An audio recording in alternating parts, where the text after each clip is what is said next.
इस कलयुग में यदि असंभव को संभव करने की क्षमता किसी माध्यम में है तो निसंदेह वो माध्यम साधना का माध्यम है। परमात्मा से सीधे साक्षात्कार करना, अपने इष्ट से एकाकार हो जाना, ये असंभव सी प्रतीत होने वाली चीज़ें साधना के द्वारा संभव हो जाती है, बशर्ते साधना में गहराई हो, अटल विश्वास स्वयं पर और अपने इष्ट अपने गुरु पर हो। और जब ये साधना फलीभूत होने लगती है तो एक ऐसा आनंद साधक को प्राप्त होता है जिसके आगे भौतिक सुख नगण्य प्रतीत होते हैं। और जब एक बार परमात्मा की अनुभूति का रस साधक चख लेता है तो ये सत्य कि मानव जीवन का अंतिम ध्येय इसी परमानंद की प्राप्ति है उसे समझ में आ जाता है। तो आज हम बात करेंगे 3 बहुमूल्य अनुभवों की, 3 ऐसे चरणों की जो यदि साधना में घटित हो तो वो यह बताते हैं कि यह वो समय है जब साधक अपने इष्ट से एकाकार हो गया है। अब उनके बीच में, साधक और उसके इष्ट के बीच में कोई दीवार, कोई द्वैत नहीं है। तो अब हम बात करते हैं प्रथम अनुभूति की, साधना में प्रथम चरण की।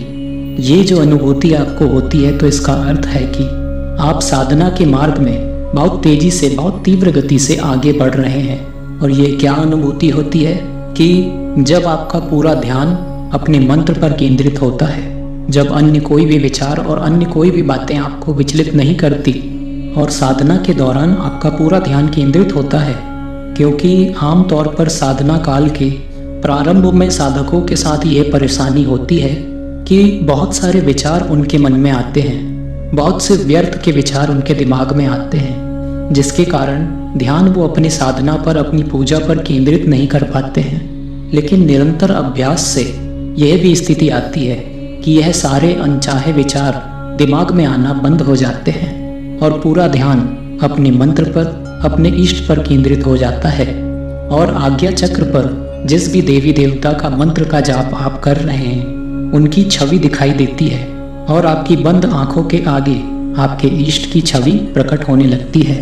और यह बहुत बड़ा संकेत है कि आपके इष्ट से, आपके परमात्मा से आपका साक्षात्कार हो रहा है और जो भी आपका मंत्र जप है वह आपके इष्ट तक पहुंच रहा है।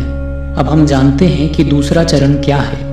दूसरी स्थिति साधना में ये है कि जो मंत्र का जप आप कर रहे होते हैं वह वाचिक जप से मानसिक जप, अजपा जप पर आ जाता है।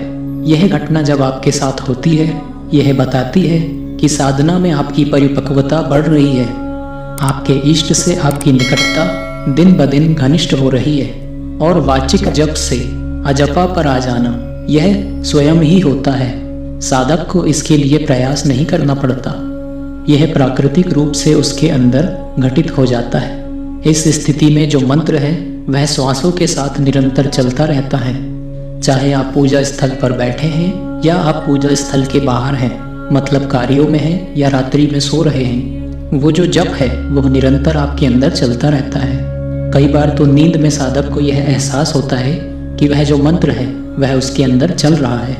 यह चरण जब साधना का आ जाता है तो यह संकेत है कि परमात्मा के संग आपकी निकटता, आपकी घनिष्ठता बहुत ज़्यादा हो गई है और आप अपने इष्ट के बहुत ज़्यादा निकट हैं। तीसरे चरण की जब हम बात करें तो यह चरण बहुत ही महत्वपूर्ण है और यह चरम की स्थिति है जब आत्मा और परमात्मा एकाकार हो जाते हैं, जब साधक और इष्ट एकाकार हो जाते हैं। यह वो स्थिति होती है जब जप करते हुए जब स्वयं ही छूट जाता है, शून्य की स्थिति हो जाती है। साधक को मंत्र का भान समाप्त हो जाता है कि वह कौन सा मंत्र जप कर रहा था।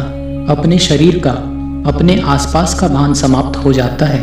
कोई भी बोध आसपास का और स्वयं का उसे नहीं हो रहा होता है। शून्य की स्थिति बन जाती है, गहरे ध्यान की स्थिति बन जाती है, जिसे समाधि की स्थिति कहते हैं। यही योग निद्रा है। जब अपने इष्ट से एकाकार साधक का हो जाता है, उनके बीच में कोई भी बाधा, कोई भी तीसरा व्यक्ति या कोई भी तीसरी चीज नहीं होती है। इस समय भौतिक जगत से जो संपर्क है साधक का वह टूट चुका होता है और परमात्मा से वह इस समय साक्षात्कार कर रहा होता है। और यह जो समाधि की स्थिति है, धीरे धीरे इसकी सीमा अधिक बढ़ने लगती है और यह वो समय है जब दैविक शक्तियाँ साधक के अंदर प्रवाहित हो रही होती हैं। साधक का आभा मंडल बहुत विशाल हो जाता है, बहुत ऊर्जावान हो जाता है देव स्वरूप व्यक्ति हो जाता है। और इस बारे में कबीर जी ने कहा है कि आत्म अनुभव ज्ञान की जो कोई पूछे बात, सो गूंगा गुड़ खाए की कहे कौन मुख स्वाद। अर्थात परमात्मा का जो अनुभव है वह बखान नहीं किया जा सकता। जिस प्रकार एक गूंगा गुड़ खाकर गुड़ के स्वाद का बखान नहीं कर सकता, और ये जो स्थिति है यह किसी ग्रंथ को, किसी शास्त्र को पढ़कर प्राप्त नहीं होती है।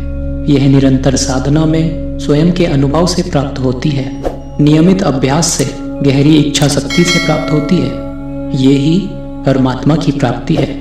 लेकिन इस योग निद्रा को आलस्य की नींद से समानता नहीं करनी चाहिए, दोनों की तुलना नहीं करनी चाहिए। एक स्थिति तो वो होती है कि साधक या कोई भी व्यक्ति रात को देर से सो रहा है या आलस्यवत मंत्र जप कर रहा है, उसे गहरी नींद आ रही है, शरीर इधर से उधर हो रहा है, गर्दन झूल रही है। यह वो स्थिति नहीं है। यह वो स्थिति होती है कि शरीर निश्चल हो जाता है, ध्यान तो खत्म हो गया, बोध अपने शरीर का, संपूर्ण जगत का खत्म हो गया। शरीर निश्चल हो जाता है, दाएं बाएं नहीं हिलता है, गर्दन नहीं हिलती है, और एक शून्य में जाकर पूरी जो ऊर्जा हमारी है, पूरा जो फोकस है वह एक जगह केंद्रित हो जाता है। इस स्थिति में जब साधक होता है तो मन की इच्छाएं नगण्य हो जाती है, भौतिक इच्छाएं शून्य हो जाती है, क्योंकि उसके अंदर तो परमात्मा के ध्यान की, उसके प्रेम की धारा फूट पड़ी है, जिसमें भीग कर एक साधक का जीवन धन्य हो जाता है। तो आज की वीडियो में इतना ही। ऐसी ही और वीडियोस को देखने के लिए हमारे इस चैनल को सब्सक्राइब जरूर करें। धन्यवाद।